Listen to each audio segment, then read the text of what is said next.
안녕하세요. 저는 얼마 전 아내와 처남의 충격적인 비밀을 알게 된 40대 남자입니다.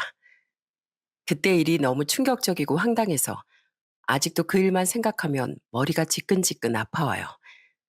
하지만 이번 기회에 이렇게 많은 분들께 제 사연을 들려드리고 제 기억 속에서 후를 털어버리려고 합니다.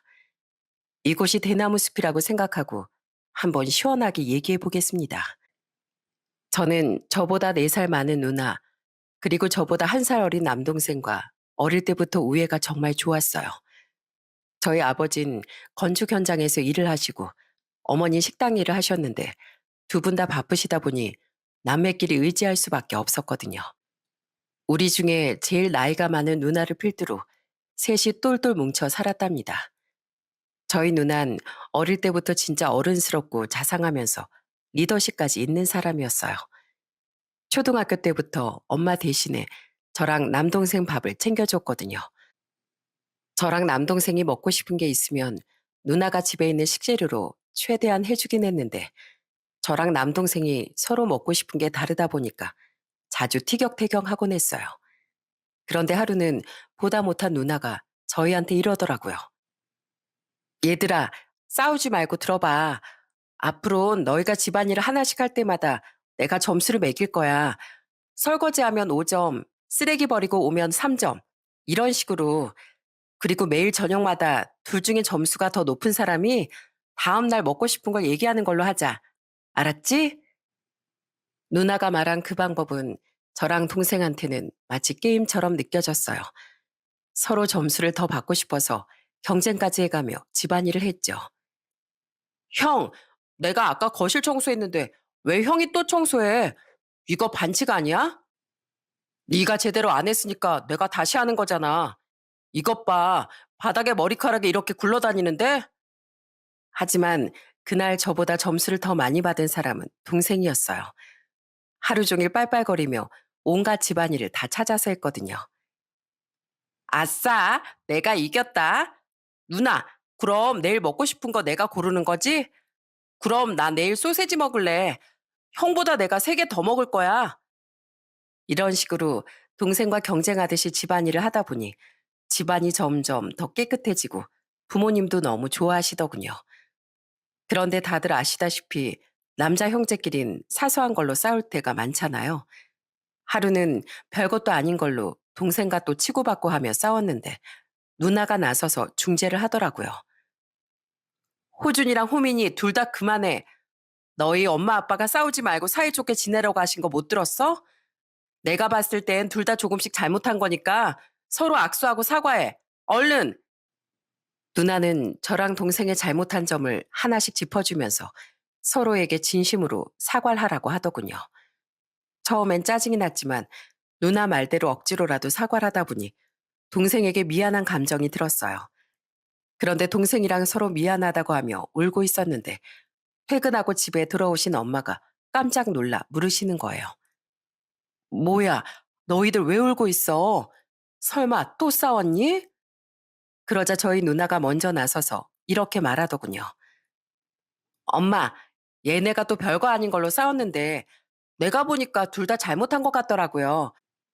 그래서 서로 잘못한 점 얘기하고 사과하라고 했어요. 지금은 화해 잘했으니까 신경 안 쓰셔도 돼요. 아이고, 역시 우리 큰딸이 최고구만. 그래도 누나가 화해하란다고 화해하는 걸 보니까 역시 우리 아들들이 착하긴 착하네. 으이그, 이 기특한 것들. 그날 하마터면 동생이랑 싸웠다고 엄마한테 크게 혼날 뻔했는데 누나 덕분에 혼나긴커녕 오히려 화해 잘했다고 칭찬까지 받았답니다. 누나가 저희 남매 중에 리더의 느낌이었다면 제 남동생은 제 친구 같은 느낌이었어요.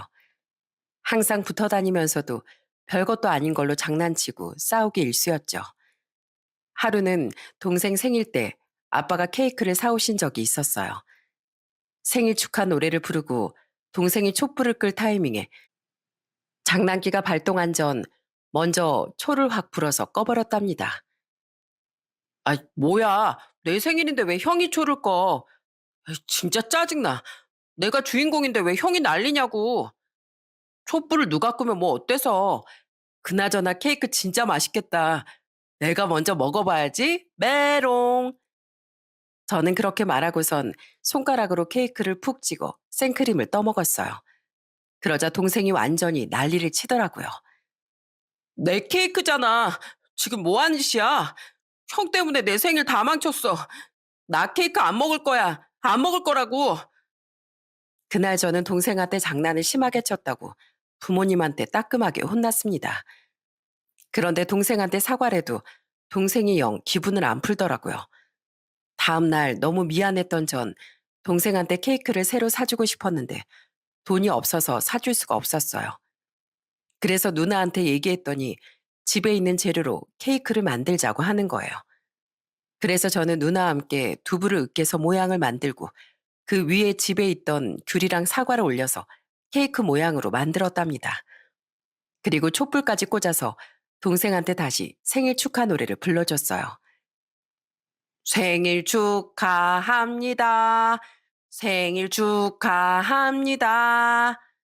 호민아, 나랑 누나가 만든 케이크니까 한번 먹어봐. 내가 어제 네 생일 망친 거 미안해서 만든 거야. 동생은 의심스러운 눈길로 케이크를 한 입 떠먹어 보더군요. 그러더니 갑자기 구역질을 하는 겁니다. 왜? 이게 뭐야? 이거 케이크 아니잖아. 두부 케이크야, 두부 케이크. 어때? 맛이 이상해? 케이크를 사줄 거면 제대로 된 걸로 다시 사주던지. 뭐, 그래도 먹다 보니 먹을만 한 것 같기도 하고. 동생은 저의 노력을 알아줬는지 두부 케이크를 몇 번 먹어보고선 드디어 미소를 짓더라고요. 그 이후엔 기분이 완전히 풀려서 다시 저랑 잘 지냈답니다. 그 후 저희 삼남매는 서로 뗄래야 뗄 수 없는 사이가 되었죠. 그렇게 시간이 지나 저랑 동생은 대학에 갔어요. 어릴 때만큼은 아니었지만 대학생 때도 많이 붙어 다녔죠. 심심할 때마다 동생이랑 집 앞 포차에 가서 소주도 한 잔씩 마셨어요. 그런데 제가 대학을 졸업할 때쯤 되자 누나가 결혼을 하겠다는 거예요. 그런데 나중에 동생이 저만 따로 불러서 이렇게 얘기하더군요.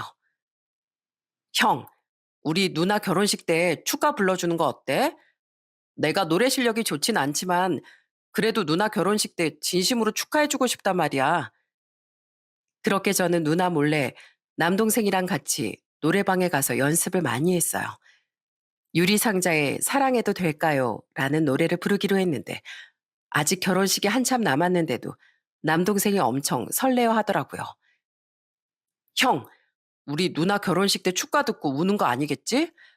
누나가 울면 나도 괜히 울컥할 것 같은데 만약에 내가 우느라 노래 잘 못 부르면 형이 나 울지 말라고 꼬집어줘야 돼?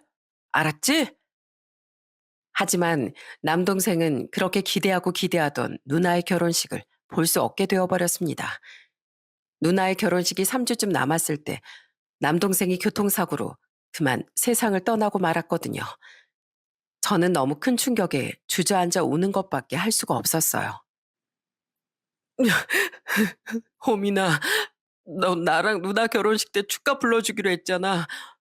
그렇게 연습을 많이 했으면서 노래도 한번 못 불러보고 가버리면 어떡해. 이렇게 우리 다 두고 너 혼자 가버리는 건 정말 너무한 거 아니야? 누나 역시도 너무 슬퍼서 아예 결혼식도 안 하겠다고 하더군요. 그런데 저희 엄마가 누나를 앉혀두고 위로하면서 이렇게 말씀하셨어요. 희수가 호민이가 죽었는데 네가 행복하게 결혼식장에서 웃기 미안해서 그런다는 건 잘 안단다. 하지만 네가 호민이 때문에 결혼식을 안 한다고 하면 하늘나라에 있는 호민이가 얼마나 미안해하겠니. 그러니까 호민이를 위해서라도 네 결혼식은 꼭 하렴. 그게 정말로 호민이를 위한 길이야. 알겠니? 결국 엄마의 설득 끝에 누나는 결혼식을 올리게 되었어요. 3주 동안 가족들도 너무 힘들어하고 저도 맨날 술만 퍼마시며 울었지만 그래도 동생이랑 열심히 준비했으니 저 혼자라도 축가를 불러야겠다는 생각이 들더군요. 그래서 전 누나의 결혼식 날 무대에 올라가 혼자 축가를 불렀습니다. 조심스럽게 얘기할래요. 용기 내볼래요. 나 오늘부터 그대를 사랑해도 될까요? 저는 눈물이 앞을 가려 아무것도 보이질 않고 목이 턱턱 막혀왔지만 동생과 누나를 위해 끝까지 노래를 마쳤습니다. 노래가 끝나고 정신을 차려보니 누나랑 매형은 물론이고 저희 부모님과 하객들 전부가 눈물을 펑펑 흘리고 있더군요. 저는 결혼식이 끝난 후 누나한테 이렇게 얘기했어요. 누나, 원래는 이 축가를 호민이랑 같이 부르기로 했었는데 나 혼자 부르게 돼서 미안해. 내가 호민이 목까지 두 배로 축하할 테니까 매형이랑 꼭 행복하게 살아야 돼. 알았지? 그러자 누난 고맙다면서 눈물을 펑펑 쏟더군요. 저는 그날 하늘을 올려다보며 동생한테 축가 잘 끝냈으니 걱정하지 말라고 얘기해 줬답니다. 그런데 누나가 결혼을 하고 나가 살게 되니 동생이 없는 집안이 더욱 쓸쓸하게 느껴지더라고요. 하루에도 몇 번씩 동생이 생각나서 울었습니다. 거의 몇 달간은 폐인처럼 지냈던 것 같아요. 하지만 어느 순간 제가 계속 이렇게 지내면 하늘나라에 있는 동생이 마음 아파할 것 같다는 생각이 들더군요. 그래서 저는 그때부터 동생 목까지 잘 살겠다는 마음으로 기운을 내기 시작했어요. 결국 저는 대학을 졸업한 후에 중견기업에 취업을 하게 되었어요. 취업 이후엔 일 생각만 하면서 정말 열심히 살았습니다. 그러다 보니 제 나이가 어느덧 30대가 되어 있더라고요. 그러다가 저는 지인의 소개로 군청 공무원으로 일하고 있던 아내를 만나게 되었어요. 아내는 저보다 3살이 어렸는데 정말 다정하고 착한 사람이더라고요. 저는 아내와 결혼을 약속한 후 저희 가족에게 소개시켜 주려고 집에 데리고 갔답니다. 그런데 아내는 한창 같이 식사를 하던 중 저희 부모님이랑 누나한테 이렇게 얘기하더라고요. 어머님, 그리고 형님, 저요 맞벌이 한다는 이유로 살림을 소홀하게 하고 싶지 않아요. 저는 직장 일도 열심히 하고 집에서도 똑부러지게 살림 잘하는 그런 완벽한 여자가 되고 싶거든요. 그러니까 먼저 결혼해 보신 어머님이랑 형님께서 저한테 많이 가르쳐 주세요. 제가 잘못하면 따끔하게 잔소리하셔도 되니까 아내로서 그리고 며느리로서 어떻게 해야 되는 건지 꼭 가르쳐 주세요. 그러자 저희 누나가 깜짝 놀라 이렇게 말하더군요. 이야, 우리 호준이가 신부감을 정말 제대로 잘 골랐네. 나도 같은 여자지만 이런 생각하는 거 정말 쉽지 않은데 우리 호준이 완전 땡 잡았네. 그죠, 엄마? 그러게. 내 아들이 이런 아가씨랑 결혼한다고 하니까 내가 마음이 참 놓이네. 그런데 예비 며느라가 둘 다 잘하고 싶은 마음은 알겠지만 막상 결혼해서 살다 보면 그게 생각보다 쉽지는 않을 게야. 그래도 우리 가족은 너의 그 마음만으로도 정말 고마우니까 부담 갖지는 말렴. 우리 너희들이 결혼해서 잘 지내는 모습 보여주는 것만으로도 행복하단다. 그럼 우리 호준이랑 예비 며느리가 잘 사는 게 최고지. 마치 나랑 우리 집사람처럼 말이다. 저희 가족들 모두 아내를 정말 마음에 들어 했어요. 그래서 저는 30대 중반의 나이에 아내와 결혼을 하게 되었답니다. 결혼을 하고 보니 아내가 착하기만 한 게 아니라 부지런하기까지 하더라고요. 결혼한 지 얼마 안 됐을 때 주말에 자고 일어났는데 부엌에서 맛있는 된장찌개 냄새가 나는 거예요. 비몽사몽한 상태로 부엌에 나가보니 식탁에 맛있는 밥상이 차려져 있더군요. 아내는 방긋 웃으며 저한테 이렇게 얘기했어요. 여보, 잘 잤어?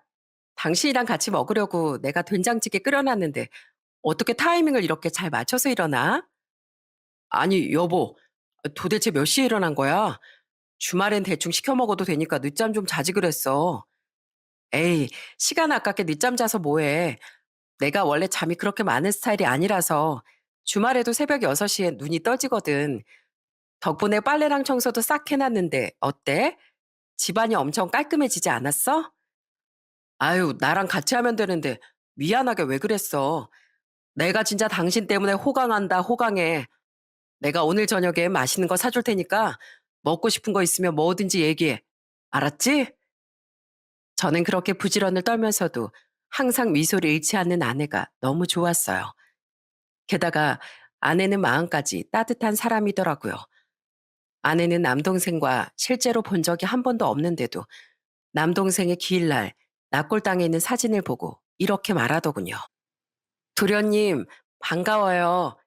이 사람이 도련님 얘기를 많이 하더라고요. 그렇게 둘도 없이 붙어 다니던 형이 결혼하게 되니까 걱정이 많으시죠? 그런데 너무 걱정할 필요 없어요. 저 이 사람이랑 싸우지도 않고 오순도순 잘 살 거니까요. 그러니까 하늘나라에서 저희 부부 응원해 주세요. 저도 도련님이 늘 평안하시길 마음속으로 기도할게요.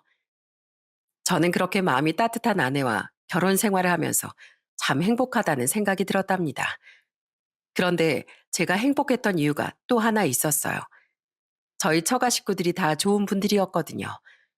장인 장모님도 저한테 잘해주셨지만 무엇보다도 처남이 정말 마음에 들었어요. 결혼 전에 처가 인사를 드리러 갔을 때 처음 봤는데 세상을 떠난 제 남동생이랑 웃는 모습이 너무 비슷한 거예요.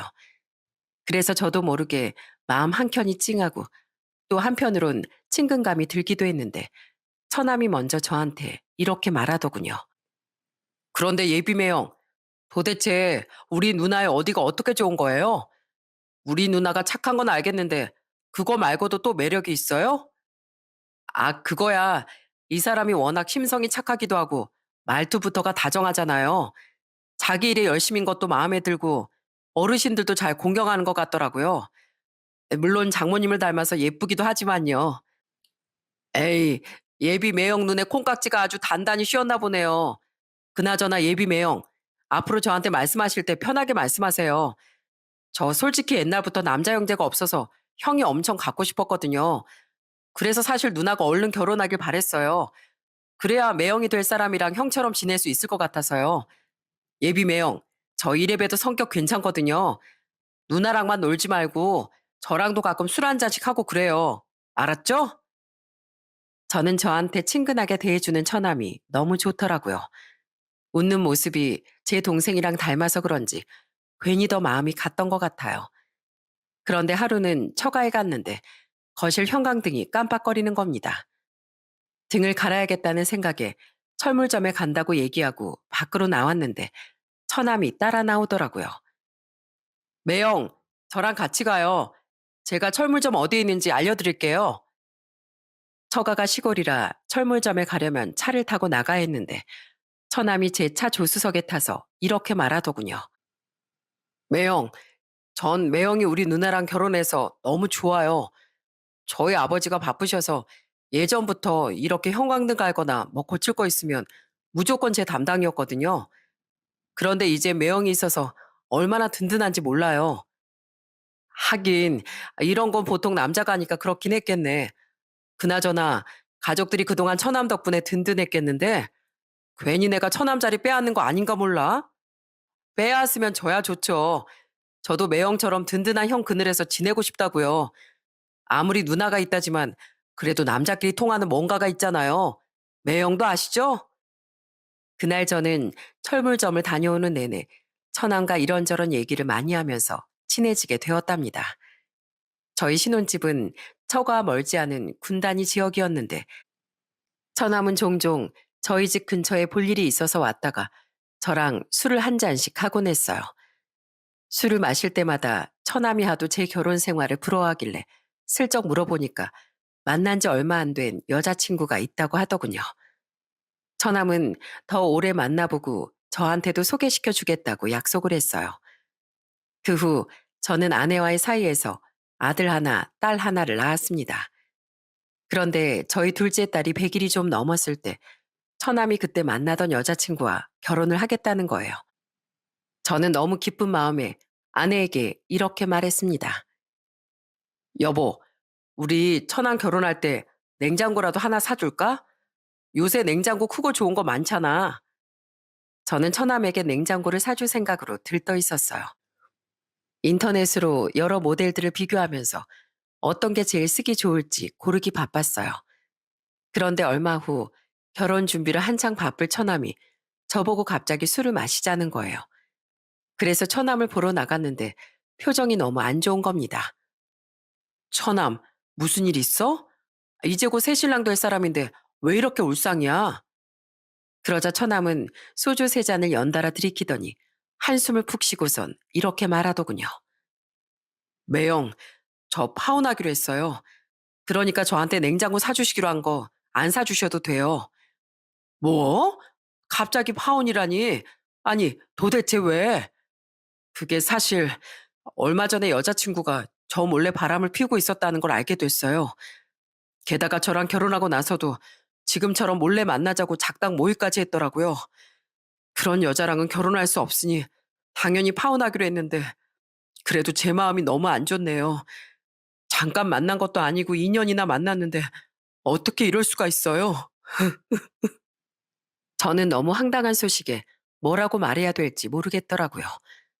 그래도 처남을 위로하고 싶은 마음에 이렇게 얘기했어요. 아휴, 뭐 그런 못된 여자가 다 있어? 처남, 많이 힘들겠지만 오늘 나랑 술 잔뜩 먹고 다 털어버려. 세상에 여자가 얼마나 많은데 그런 여자 때문에 슬퍼하면 처남 인생만 아깝잖아. 처남같이 좋은 사람이라면 분명히 훨씬 더 좋은 여자 만날 수 있을 거야. 하지만 처남은 충격이 너무 컸는지 파혼하고 나서 직장도 그만두고 집에서 쉬게 되었어요. 저는 그런 처남이 너무 걱정되어서 자주 불러내서 맛있는 걸 사주고 재밌게 해주려고 노력했습니다. 처남, 오늘 나랑 같이 만화방이나 갈래? 왜 우리 어린 시절엔 다들 만화책 보면서 낄낄거리고 그랬었잖아. 오늘 한번 어린 시절로 돌아가서 우리 만화책이나 실컷 한번 보자고. 저는 그렇게 처남을 끌고 만화방에 가서 만화책도 보고 라면도 먹으며 한참 재밌게 놀다 왔답니다. 그러자 처남은 제 덕에 오랜만에 웃었다며 고마워하더라고요. 결국 처남은 파혼한 지 6개월 만에 기운을 차리고 다시 새로운 회사에 취직을 하게 되었어요. 그리고 저는 아이들을 키우며 아내와의 행복한 결혼 생활을 이어나갔답니다. 그렇게 시간이 흘러 어느덧 결혼한 지도 9년이 되었어요. 그때까지만 해도 아내랑 사이가 너무 좋았고 결혼 생활에 특별한 문제는 없었어요. 저희 애들도 잔병치레 없이 건강하게 잘 자라고 있었고요. 그런데 왜 영원한 행복이라는 건 없는 걸까요?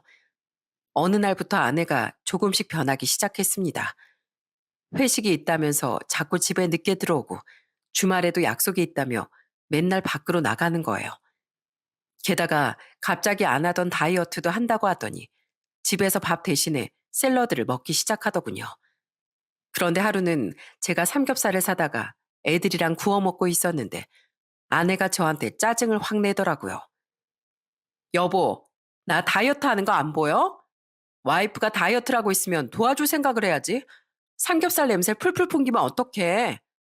그렇다고 우리 애들까지 샐러드만 줄 수는 없잖아. 어릴 땐 잘 먹어야 쑥쑥 크는 건데 당신 눈치 보느라 우리 애들한테 고기도 못 줘야겠어? 그럼 애들 데리고 나가서 먹던가. 나도 먹고 싶은 거 참으면서 다이어트 하느라 배고파 죽겠는데 삼겹살 냄새 때문에 군침 돌아서 미치겠단 말이야. 하여튼 센스라곤 더럽게 없어. 고기가 정 먹고 싶으면 닭가슴살이라도 사서 애들이랑 나눠 먹던가. 당신 때문에 나 다이어트 실패하면 책임질 거야? 말이 되는 소리를 좀 해. 닭가슴살 그거 퍽퍽하고 맛도 없던데 애들한테까지 그런 걸 먹여야겠어? 당신 다이어트 하는 건 좋은데 우리 애들 생각도 해야지. 정 그러면 우리 보고 나가라고 하지 말고 당신이 나가서 샐러드를 사 먹던가. 사람이 다이어트를 하면 예민해진다더니 당신도 그래서 요즘 짜증이 늘어난 거야? 그럴 거면 다이어트 하지 마. 지금도 충분히 보기 좋은데 뭘 또 뺀다고 그래? 하지만 아내는 계속 툴툴거리며 억지로 양상추를 씹어 먹더군요. 저는 애들이 시무룩해 하는 것 같아 일부러 더 웃으며 애들한테 고기쌈을 싸줬답니다. 그런데 아내는 짜증이 점점 늘기 시작하더니 이제는 제가 처남을 만나는 걸로도 시비를 걸기 시작했어요. 여보, 또 용민이 만나러 가는 거야? 아휴, 둘이 붙어 다니는 거 진짜 꼴 보기 싫어 죽겠어. 아무리 가족이라지만 만나는 횟수 좀 줄여야 되는 거 아니야? 처남이랑 자주 만나면 뭐 어때서? 남들은 남편이 처가 식구들이랑 사이 안 좋아서 걱정하는데 당신은 사이가 좋아도 난리야. 나갔다가 일찍 들어올 테니까 그 잔소리 좀 제발 하지 마. 우리 애들도 처남 엄청 좋아하는데 왜 당신 혼자 그래? 그런데 태도가 이상해진 건 아내뿐만이 아니었어요. 처남도 어느 날부터 절 만나면 자꾸 한숨만 푹푹 쉬고 무슨 일이 있냐고 물어봐도 별일 아니라고 대답하는 거예요. 게다가 저랑 같이 술을 먹어도 자꾸만 자기가 계산하겠다고 하더군요. 또 하루는 주말에 처남이 전화해서 저한테 이러는 거예요. 매영, 지금 누나 어디 있어요? 설마 오늘도 밖에 나갔어요? 어, 오늘 친구들이랑 약속 있다고 나갔는데, 아유, 그놈의 약속. 아니, 유부녀가 해도 해도 너무한 거 아니에요? 그럼 우리 조카들은 뭐 하고 있어요? 한참 엄마랑 놀아야 될 나이에 엄마가 없어서 심심하겠네. 매영, 오늘 조카들 데리고 저랑 같이 놀이공원이나 갈래요? 매영 혼자 애들 데리고 다니려면 힘드니까 저랑 같이 다녀요. 그래서 저는 그날 처남이랑 같이 저희 애들을 데리고 놀이공원에 놀러 갔습니다. 안 그래도 아내가 주말마다 밖에 나가서 저 혼자 애들을 데리고 다니기 힘들었는데 처남이 도와주니까 너무 고맙더라고요. 그런데 처남은 놀이공원에 가서도 계속 제 아내한테 전화를 걸더라고요. 그런데 아내가 전화를 안 받으니까 짜증을 버럭 내는 겁니다. 저는 그 모습이 조금 의아하긴 했지만 이유를 물어봐도 말해주질 않으니 참 답답하기만 했어요. 그런데 얼마 후 처남과 아내가 왜 그렇게 변했는지 알게 되는 사건이 있었습니다. 그때는 설 명절 때였는데 처가에 가서 재밌게 놀다가 술도 한 잔 마시고 잠이 들었어요. 그런데 새벽에 목이 말라서 눈을 떠보니 옆에 아내가 없는 거예요. 아내를 찾으러 밖으로 나가보니 마당에서 처남이랑 아내가 작은 목소리로 대화하는 게 들렸습니다. 누나, 제발 정신 좀 차려. 누나 이러다가 매형한테 들키면 다 죽는 거야. 네가 뭔 상관인데? 넌 그냥 알아도 모른 척하고 가만히 좀 있어. 네 매형이랑 제발 만나지 좀 말고. 알았어? 누난 내가 매형 만나서 다 불어버릴까 봐 무서운 거지? 그러니까 제발 그 전에 영식이랑 제발 헤어져. 아무리 내 누나라지만 어떻게 조카들을 두고 바람을 필 수가 있어? 그것도 내 친구랑 바람을 핀다는 게 말이나 되냐고. 누나 매형이랑 조카들한테 미안하지도 않아? 저는 그 말을 듣고 순간 너무 큰 충격에 온 몸이 얼어붙는 줄 알았습니다. 아내가 저 몰래 바람을 피운다는 것도 충격적인데 하필이면 그게 처남의 친구라뇨. 저는 그제야 그동안 처남이 왜 그렇게 저한테 미안한 표정을 지으며 술값을 다 계산해줬는지 이해가 되더군요. 하지만 지금 상황에서 제가 무턱대고 따졌다간 이도저도 안 될 것 같은 느낌이 들었습니다. 그래서 저는 심부름 센터를 통해 아내 뒷조사를 시작했어요. 그렇게 얼마 후 저는 아내가 상간남이랑 같이 있는 불륜 사진과 영상들을 확보할 수 있게 되었습니다. 알고 보니 상간남은 아내랑 같은 군청에서 일하는 계약직 공무원이더라고요. 심부름 센터를 통해 얻은 영상 중엔 상간남이 처남이랑 만나는 영상도 있었는데 처남이 거의 한 대 칠 기세로 상간남한테 화를 내고 있더군요. 야, 너 좋은 말로 할 때 제발 우리 누나랑 헤어져. 너 하나 때문에 우리 매형 인생 망치게 생겼다고. 여자가 그렇게 만나고 싶으면 우리 누나 말고도 많잖아. 왜 하필이면 우리 누나야? 왜 하고 많은 여자 중에 결혼해서 애까지 있는 우리 누나를 만나냐고. 제발 남의 가족 망치지 말고 이쯤에서 그만하란 말이야. 알겠어? 그 영상을 보자 처남이 아내의 불륜 사실을 저한테 비밀로 하긴 했지만 그래도 아내가 아닌 제 편이라는 확신이 들더군요. 그래서 저는 아내에게 불륜 사실을 따지기 전에 처남에게 먼저 전화를 했습니다. 처남, 나 다 알고 있어. 내 와이프가 밖에서 뭔 짓거리 하고 다니는지 다 알고 있다고. 처남이 그동안 나한테 얘기 안 한 거 내가 아무 말 안 할 테니까 내일 우리 집에 좀 와주라. 그러자 처남은 한동안 말없이 한숨만 쉬더니 알겠다고 하더군요. 그런데 다음날 주말 아침부터 아내가 또 약속이 있다고 나가려고 하는 거예요. 저는 그런 아내를 붙잡아 세우고선 이렇게 말했습니다. 당신 지금 어디가? 무슨 약속이 매주 주말마다 있어? 아, 왜 이래? 친구 만난다고 했잖아. 나 늦어서 얼른 가봐야 돼. 친구 누구? 이름 말해봐. 그 친구가 도대체 누군데? 누군지까지 말해야 돼? 현숙이 있잖아, 현숙이. 나랑 대학교 친구. 아유, 당신 설마 의처증 있는 거야? 왜 갑자기 누굴 만나는지 꼬치꼬치 물어보고 그래? 아, 당신이 지금 만나러 가는 게 현숙이라고? 그 현숙이가 언제 최영식으로 이름까지 바꿨대? 당신 지금 만나러 가는 거 최영식 그놈이잖아. 내 말이 틀려? 저는 그렇게 말하고선 심부름 센터에서 받은 아내의 불륜 사진을 확 뿌려버렸어요. 아내는 바닥에 떨어진 사진들을 보더니 얼굴이 사색이 되어 이러더군요. 이게 뭐야? 당신 설마 나 미행했어? 진짜 미친 거 아니야? 미행하든 말든 당신이 큰 소리 낼 상황은 아닐 텐데 이 사진들 도대체 뭔지 설명해봐. 이놈이랑 대체 언제부터 만난 거야? 언제부터 날 속이고 뒤통수를 친 거냐고. 뒤통수라니 그게 무슨 소리야.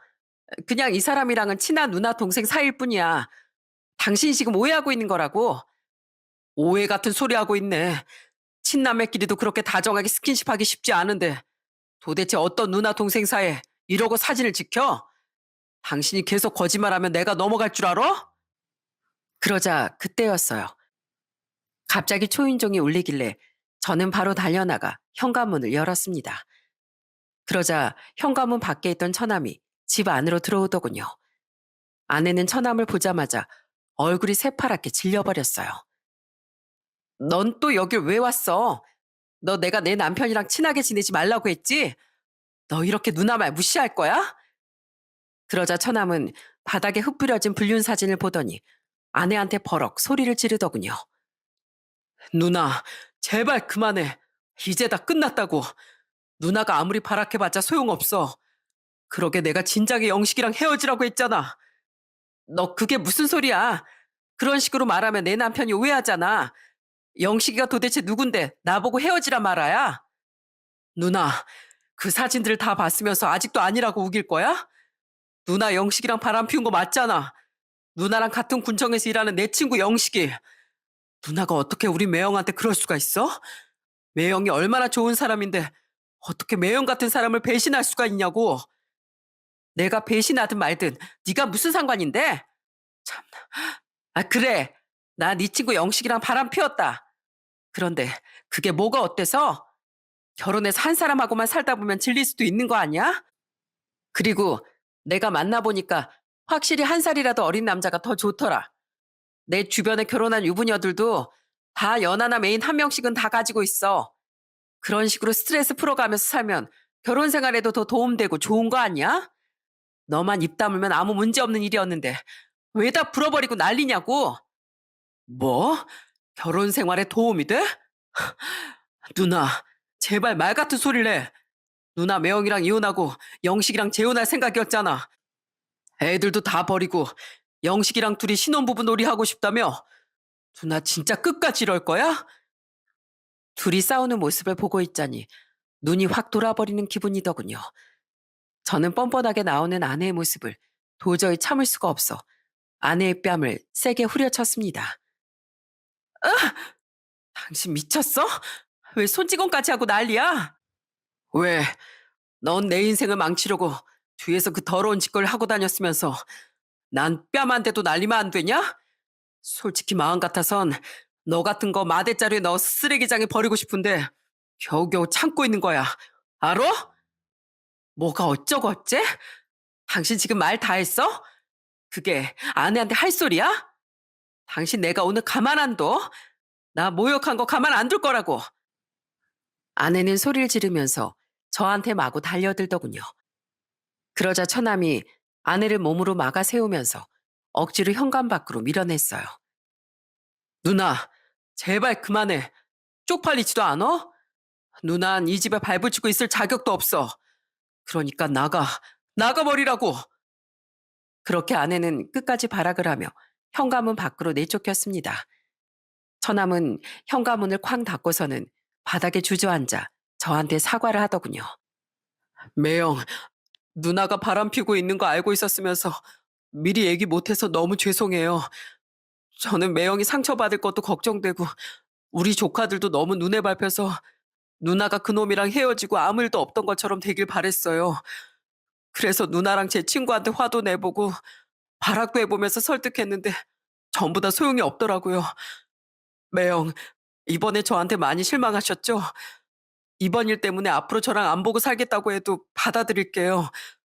매형한테 솔직하게 얘기 못한 제 잘못이니까요. 처남, 나 처남한테 실망 안 했어. 내가 심부름센터에서 받은 영상을 보니까 처남이 날 얼마나 생각해 주는지 잘 알겠더라.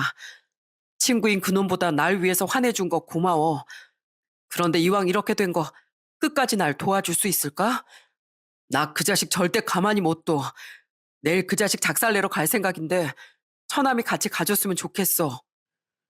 그러자 처남은 알겠다며 고개를 끄덕이더군요. 다음 날 저는 처남과 함께 아내와 상간남이 일하는 군청에 찾아갔습니다.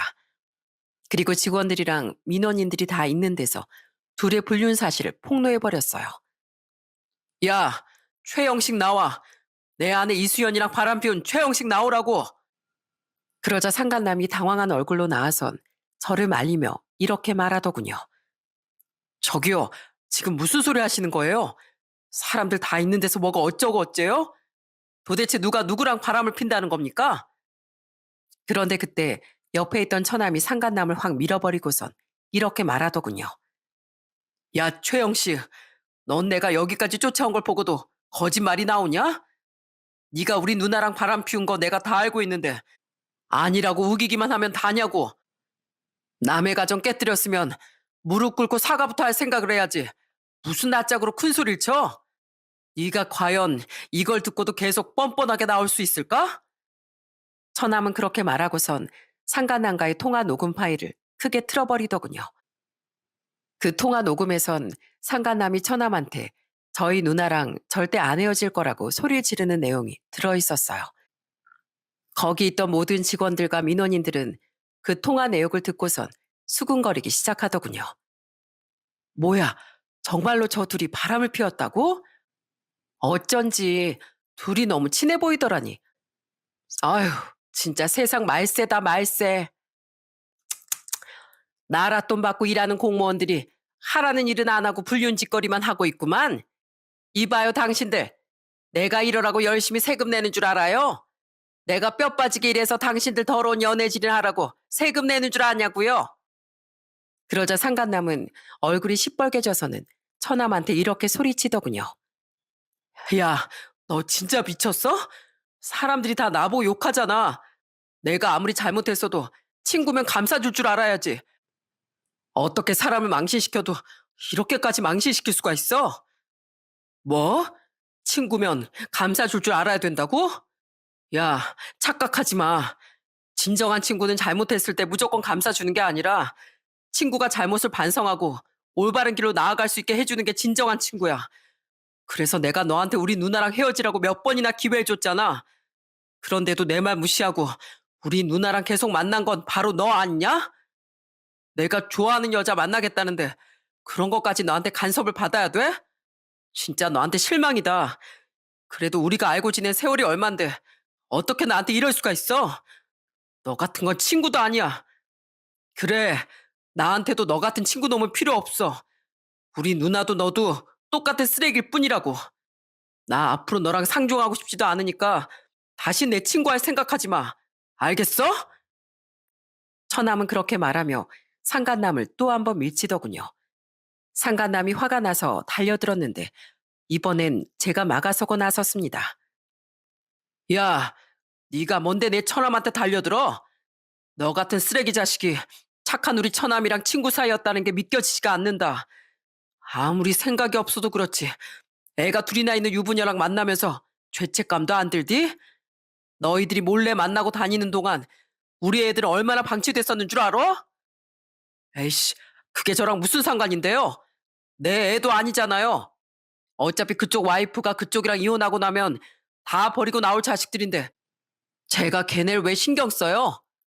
아, 그러셔? 애까지 버리고 재혼한다고 하는 걸 보니 아주 둘이 죽고 못 사는 사이인가 보네. 그런데 그렇게 사랑하는 남자가 이렇게 여러 사람 앞에서 망신을 당하고 있는데 그 애인은 도대체 어디서 뭘 하나? 야, 이수연, 너 안 나와? 지금 여기서 제일 잘못한 게 넌데 가만히 숨어서 지켜보고 있겠다 이거지? 당장 나와. 당장 나오라고.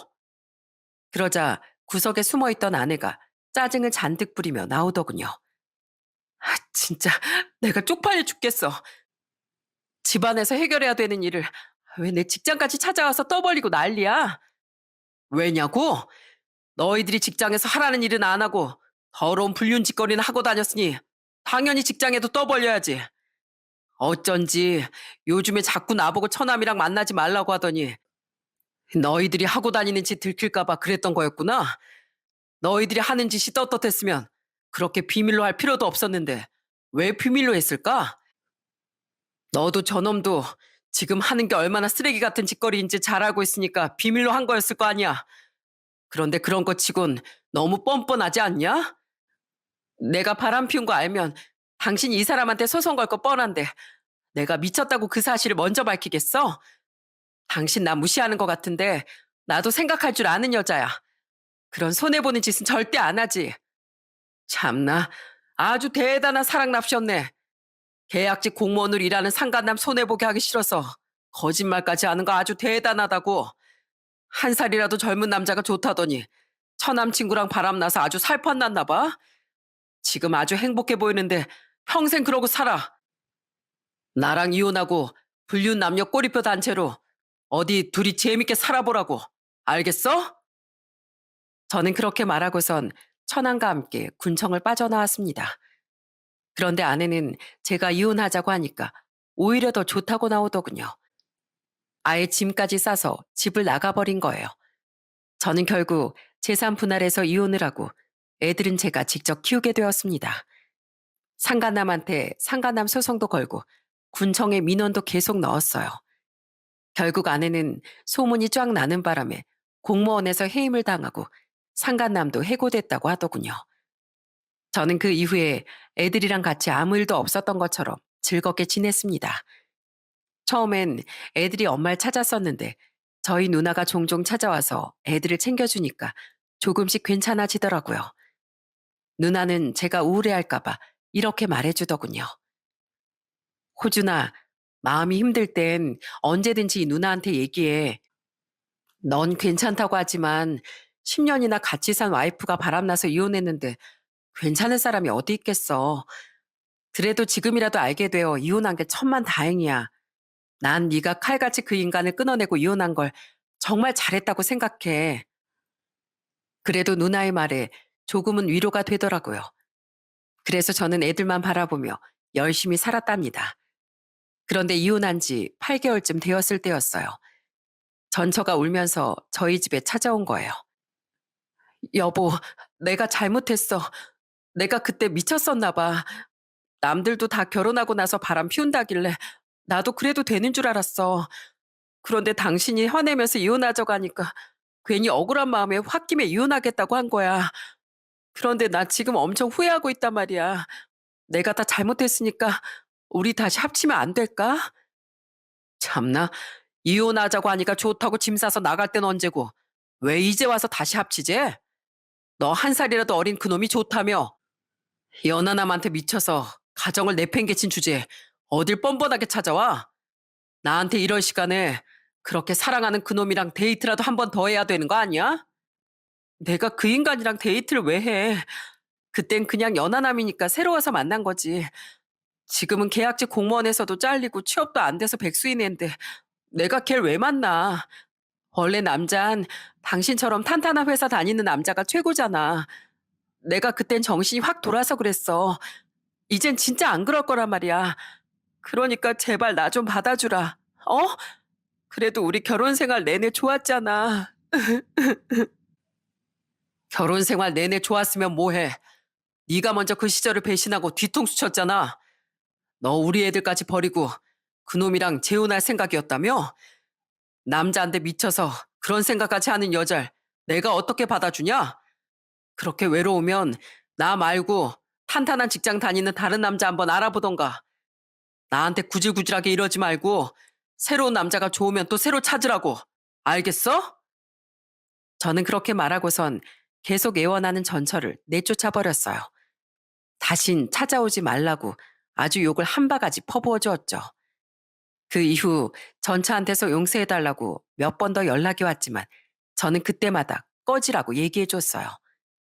앞으로 몇 번을 더 사과한다고 해도 절대 전차를 받아줄 일은 없을 겁니다. 그렇게 또 시간이 흘러 이제 이혼한 지 1년이 다 되었네요.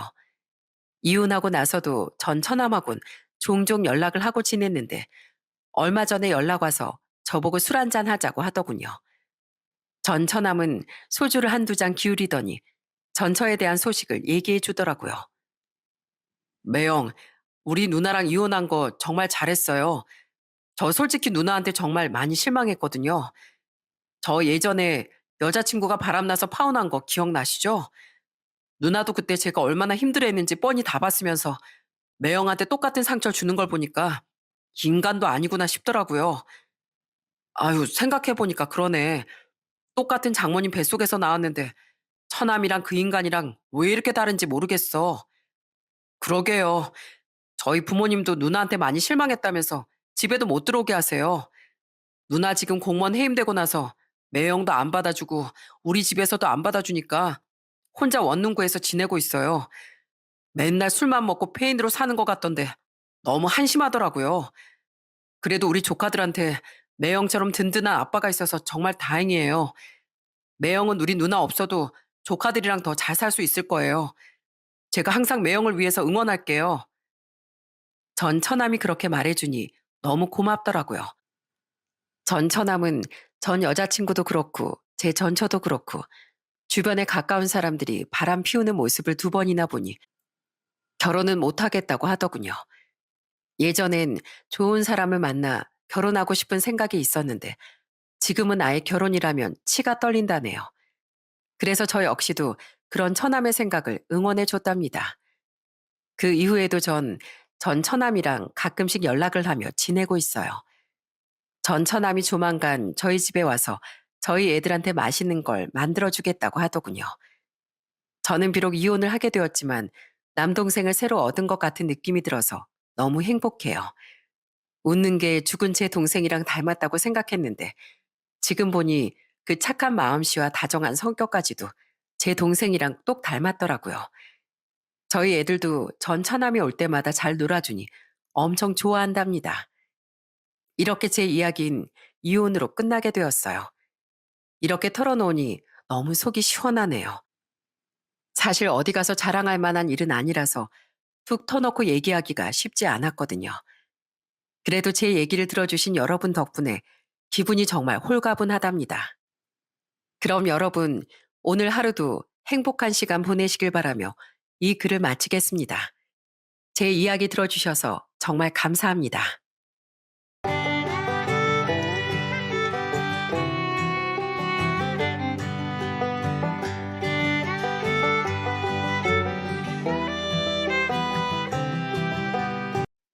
안녕하세요.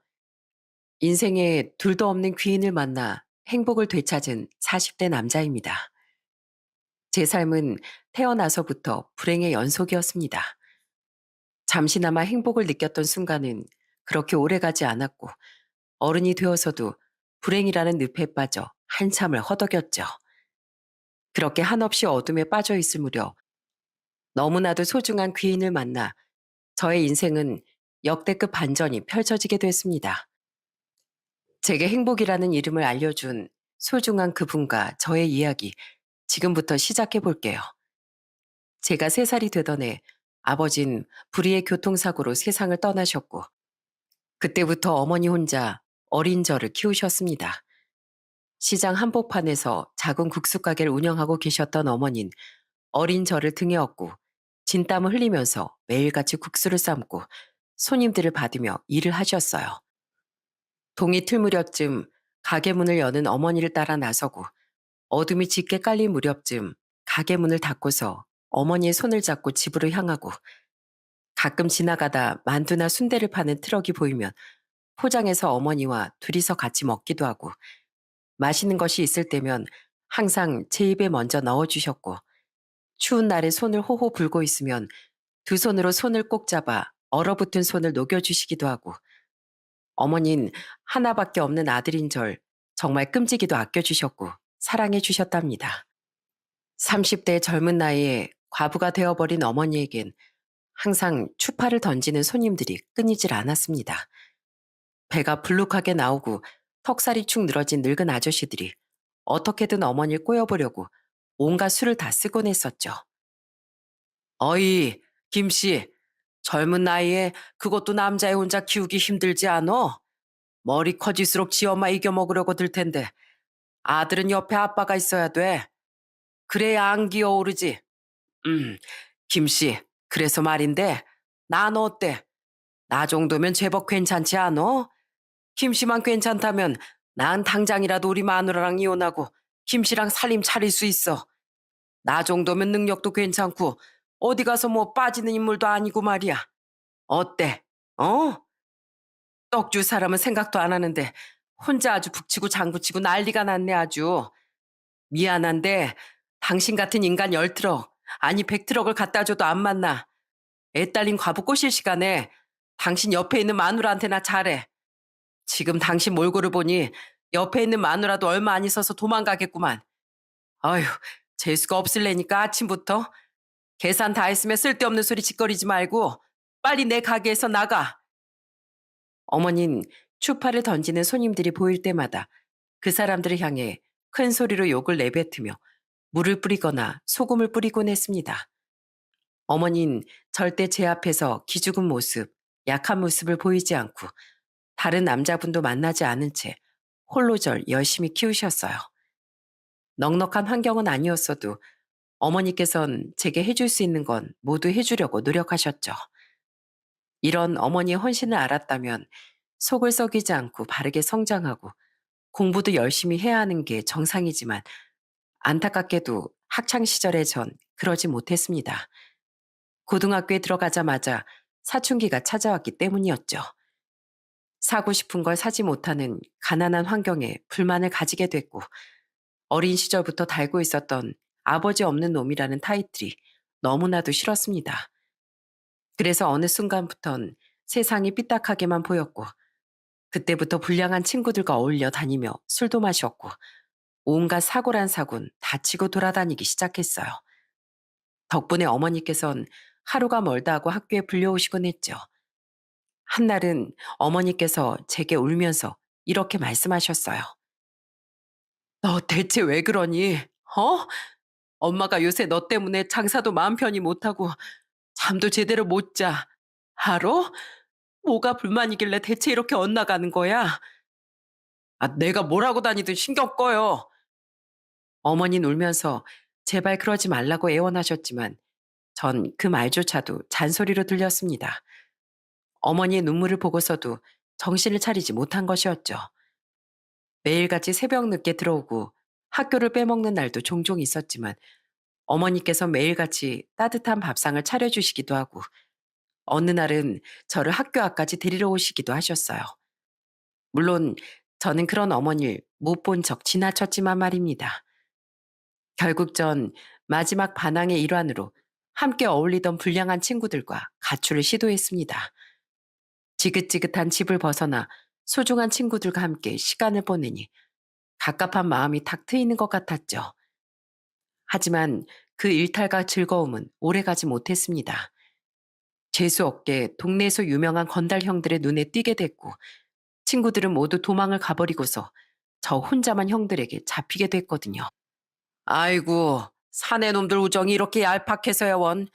너 인생 참 잘못 살았다, 동생아. 미안한데 이 형들이 지금 좀 배고프거든.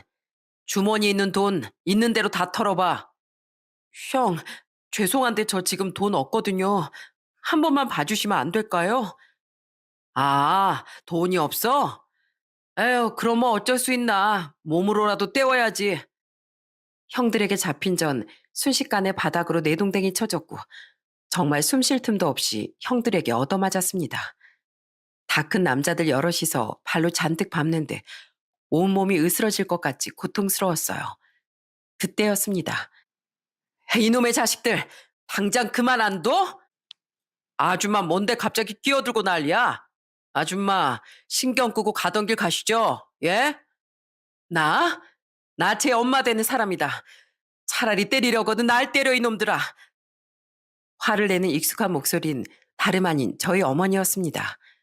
어머니는 저를 향해 달려와 저를 있는 힘껏 꼭 안아주셨고 형들은 그 모습을 보고 더 화가 난 듯 저를 안고 있는 어머니를 때리기 시작했어요. 그리고 얼마 지나지 않아 지나가는 행인에 의해 경찰이 왔고 형들은 욕을 하며 급히 그 자리를 떠났습니다.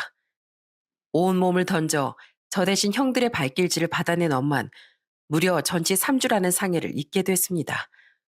목, 어깨, 팔 할 것 없이 피멍이 잔뜩 들어있는 어머니의 모습을 보니 내가 가출을 하지 않았으면 불량한 친구들과 어울려 다니지 않았더라면 어머니가 다칠 일도 없었을 텐데 하는 생각이 들면서 미친 듯이 눈물이 흐르더라고요.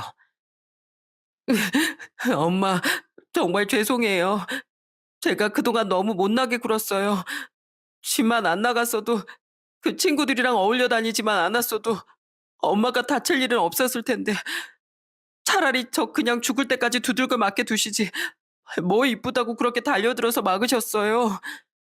자기 자식이 맞고 있는데 그걸 그냥 가만히 보고 있는 부모가 세상에 어디 있겠어.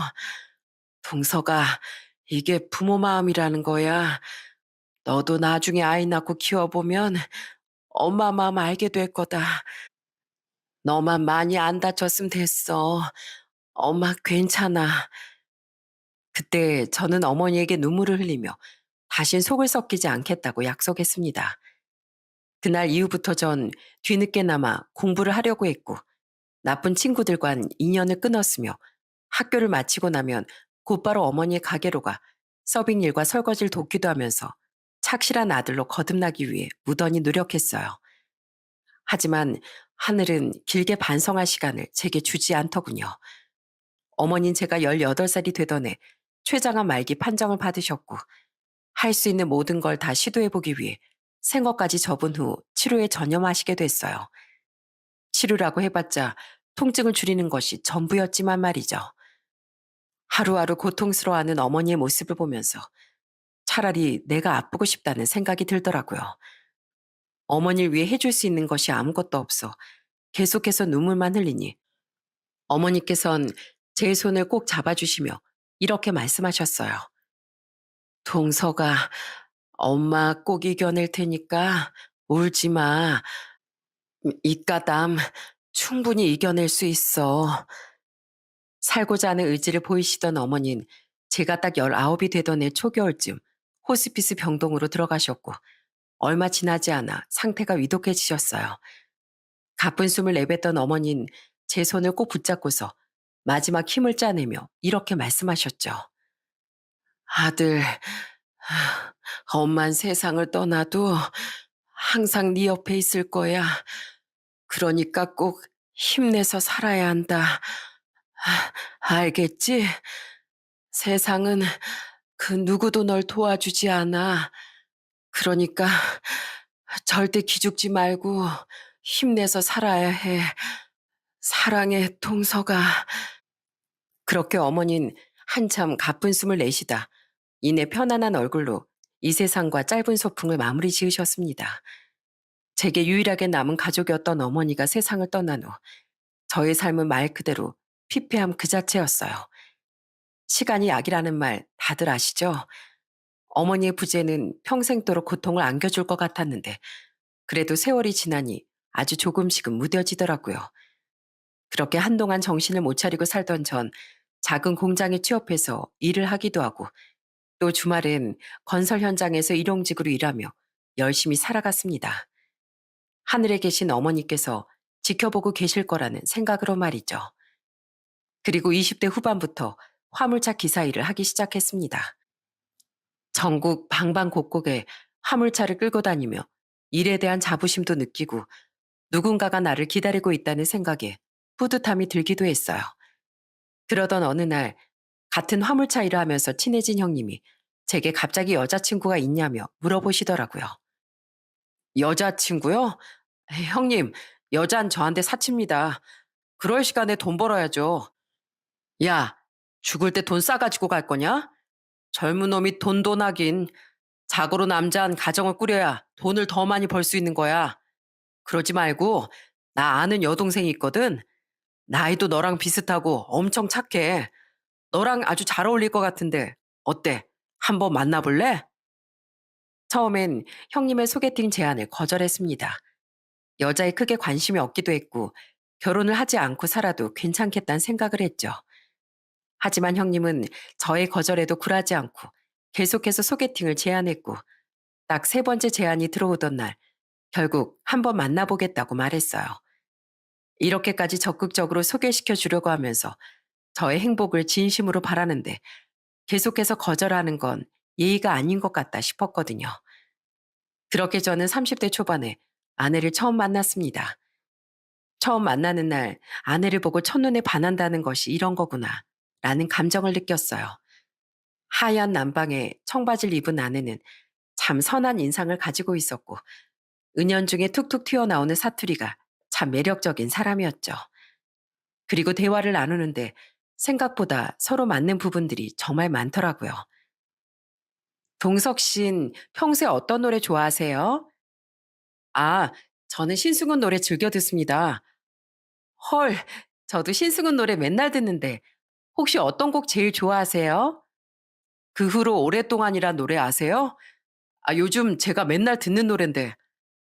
어머, 웬일이야. 저도 그 노래 제일 좋아해요. 저 혹시 그러면 짜장면 좋아하세요? 짬뽕 좋아하세요? 아, 고르자면 짜장면을 더 좋아하긴 해요. 서경 씨는 어떤 걸 더 좋아하세요? 대박. 저도 짜장면 좋아하거든요. 저 지금 닭살 돋은 거 보여요? 우리 진짜 운명인가 보다. 좋아하는 음식 취향과 노래 취향까지 똑 들어맞았던 저흰 첫 만남을 가진 날부터 연애를 시작했습니다. 워낙에 잘 맞았기에 별 트러블 없이 1년을 잘 만났고 연인이 아닌 부부로서의 이름으로 평생 함께하자는 아내의 고백에 저희는 결혼을 하게 됐어요. 결혼하자마자 저희에겐 소중한 생명이 찾아왔습니다. 아내가 초음파 사진을 보여주는데 괜히 마음이 이상해지더라고요. 저는 아내의 손을 꼭 잡고서 이렇게 다짐했습니다. 난 죽을 때까지 당신이랑 우리 애기 지키면서 살 거야. 내가 듬직한 가장이 될게. 앞으로 좋은 것만 보고 들으면서 우리 행복하게 살자. 그렇게 저는 태교를 위해 클래식을 들려주기도 하고 동화책을 읽어주기도 하고 아내가 먹고 싶다는 음식은 새벽에라도 뛰쳐나가서 사주는 등 좋은 남편이 되기 위해 정말 최선을 다했습니다. 덕분에 아들은 뱃속에서 건강하게 무럭무럭 자라 10달을 다 채우고 세상에 우렁찬 울음소리를 내며 건강하게 태어났어요. 그리고 아내가 몸조리를 다 마치고 조리원을 나오는 날 저희 가족은 집으로 가기 전 어머니의 산소로 찾아가 인사를 드렸습니다. 어머니, 철없던 제가 이렇게 세월이 흘러서 한 집안의 가장이 됐어요. 어머니 말씀대로 힘내서 살다 보니까 여기까지 왔네요. 저 어머니가 옆에서 계속 지켜보고 계신다는 마음으로 지금보다 더 열심히 살게요. 그러니까 계속 지켜봐 주세요. 어머님, 며느리 왔어요. 이 사람 정말 듬직한 사람이에요. 저한테 정말 잘해주는 사람이라 애기한테도 잘할 거예요. 그러니까 걱정하지 마시고 꼭 지켜봐 주세요. 저희 가족에겐 앞으로 행복한 날들만 계속될 거라 생각했습니다. 어떤 고난과 역경이 와도 가족만 있으면 다 이겨낼 수 있을 것 같았죠. 하지만 이런 제 생각을 비웃기라도 하듯 불행은 꽤 빠른 시간 안에 저희 가족을 집어삼키고 말았습니다. 작은 중소기업에 다니고 있었던 아내는 아이를 낳고 나서부터 일을 하지 않고 가정주부로서 육아를 하는 데만 집중했습니다. 처음엔 시장에서 장을 볼 때 500원짜리 하나도 아끼려고 했던 아내는 결혼한 지 5년이 되던 시점부터 완전히 다른 사람이 되기 시작했어요. 카드를 물쓰듯 펑펑 쓰기 시작했고 아이를 위한 용품들도 무조건 메이커가 붙은 것들로만 구매했습니다. 아내의 소비가 가면 갈수록 과해지자 이건 좀 아니다 싶었죠. 당신 요새 뭘 하고 다니길래 이번 달 카드값이 400만 원이나 나와. 집에 도착한 애기 용품들은 또 뭐고. 저기 문 앞에 쌓여있는 것들 다 집에 있는 거 아니야? 저렴한 것들도 많잖아. 내가 뭐 술 마시고 노는데 돈 쓰는 것도 아니잖아. 이번에 내 동생 결혼했잖아. 누나로서 냉장고 한 대 좀 사줬다 왜? 처남한테 돈 쓴 건데 그것도 아까워? 그리고 당신이 뭘 몰라서 그러는데 싼 맛에 저렴한 것들 사면 오래 두고 못 써. 싼 게 비지떡이다. 비싼 게 돈값 한다는 말이 괜히 있는 줄 알아? 뭐 잘 알지도 못하면서. 그래, 돈 쓰는 거 뭐라고 안 해. 그런데 이렇게 큰 돈을 쓸 거면 적어도 나한테 말을 해줘야지. 아유, 쫌생이 같아. 알았다, 알았어. 고작 카드 좀 쓴 거 가지고 잔소리 더럽게 해대요, 진짜. 이뿐만이 아니었습니다. 어느 순간부터 아내는 아이 용품뿐 아니라 비싼 명품백이며 화장품이며 옷들이며 미용실에서 40만 원을 주고 염색을 하는 등 사치를 부리기 시작했어요. 카드값은 제가 벌어들이는 수입 그 이상으로 늘어났고 그 돈들을 메꾸느라 다달이 제 허리가 휠 정도였습니다. 결국 참다 못한 저는 아내에게 소리를 질렀어요. 당신 정말 해도 해도 너무한다. 내가 한 달에 벌어봐야 400만 원 남짓 버는데 500이 넘는 명품백을 20불로 사는 게 말이 된다고 생각해? 당신 뭐 바람났어? 요즘 진짜 왜 그래? 너무한 건 내가 아니라 당신이지. 막말로 연애하는 동안이나 결혼하고 애 키우는 동안 당신 날 위해서 명품 가방 하나라도 사줘봤어? 다른 집 남편은 애 키운다고 고생한다면서 명품 가방 10개씩 준다더라. 그리고 애기 낳으면 피부에 얼마나 잡티가 많이 올라오는 줄 알아? 그래서 집에서 화장품으로 내가 케어하려고 돈 좀 썼다 왜? 그리고 바람 같은 소리하고 자빠졌네. 매일같이 애 보느라 바쁜데 바람은 무슨 바람? 나도 제발 그럴 여유나 좀 있으면 좋겠다. 말도 안 될 정도로 사치가 심해지니 저희 부부는 일주일에 거의 5번은 싸울 정도로 부부싸움을 많이 했고 그러다 보니 자연스럽게 집안 분위기도 험악해지게 됐어요. 이전의 따뜻함은 이미 사라진 지 오래였죠. 제게 가장 큰 불행이 찾아온 그날도 어김없이 아침 대바람부터 부부싸움을 한 날이었습니다. 혼란스러운 마음으로 물건을 잔뜩 싣고 창원으로 향하던 길, 머릿속으로 온갖 잡생각을 하며 운전을 하고 있는데 바로 앞 차량의 상태가 영 이상하더라고요. 무슨 커브길을 도는 것 마냥 좌우로 왔다 갔다 거리는 겁니다. 딱 봐도 졸음운전을 하고 있는 것 같았어요. 에이, 고속도로에서 무슨 짓이야 위험하게. 어? 경적을 울리려던 그 순간 앞차는 가드레일을 들이받은 뒤 도로 위에 대굴대굴 뒹굴었고 저 역시도 2차 사고를 피할 수 없었습니다. 그렇게 저는 쾅소리와 함께 의식을 잃었고 눈을 떴을 땐 하얀 천장과 함께 옆에서 안절부절하고 있는 아내가 보였어요. 얼마 정도의 시간이 흘렀는지 감조차 잡히지 않았고 이게 무슨 일인지 파악도 제대로 되지 않더라고요. 제가 앓는 소리를 내니 옆에 있던 아내가 깜짝 놀라며 제게 정신이 좀 드냐고 물어왔습니다. 이제 좀 정신이 들어? 여기 병원이야. 당신 이틀 전에 사고 나서 병원으로 실려왔어. 이틀이나 지났어? 어, 의사 선생님 불러올게. 사고 후 이틀이나 지난 후 정신을 차리게 된 전 담당 의사 선생님으로부터 제 인생이 송두리째 무너져 내릴 정도의 참혹한 이야기를 듣게 됐습니다. 사고 당시에 척추를 심하게 다치셨어요. 수술할 때 최선을 다했지만 결과가 그렇게 좋지 못합니다. 그래서 하반신 마비로 인해 앞으로 평생 휠체어를 타고 다녀 하실 수도 있어요. 하반신 마비라는 단어를 듣는 순간 심장이 훅 꺼지는 느낌이 들었어요. 머릿속에 아무런 생각도 안 드는데 정말 죽을 것 같더라고요. 그런데 더 놀라웠던 건 그 말을 들은 아내의 반응이었습니다. 의사 선생님, 하반신 마비라뇨? 그럼 앞으로 돈은 누가 벌어요? 저희 집에서 돈 버는 사람 이 사람밖에 없는데요. 보통 이런 말을 들으면 제발 걸을 수 있게 해달라면서 눈물을 흘리지 않나요? 그런데 돈은 누가 벌어오냐니. 그 말을 듣고 저는 어이가 없어서 헛웃음이 나올 지경이었습니다. 그때부터 저의 지옥은 시작됐어요. 화물차 일은 당연히 관둬야 했고 집에서 누워만 있는 생활이 시작됐습니다. 아무리 움직이려고 해도 다리는 저의 의지대로 움직여지지 않았고 아내는 제게 밥 하나 차려주는 것도 몹시 귀찮아했어요. 여보, 나 너무 배고파. 나 밥 좀 차려줄 수 있어? 나 나가야 돼. 밥이랑 반찬 그대로 식탁 위에 올려뒀으니까 나와서 먹든지 말든지. 알았어. 내가 알아서 먹을 테니까 나 좀 일으켜만 주고 나가주라. 아, 진짜 귀찮게 하네. 그러게 누가 다치래? 당신만 보고 있으면 아주 그냥 속에서 천불이 나. 아, 이제 돈은 누가 버냐고.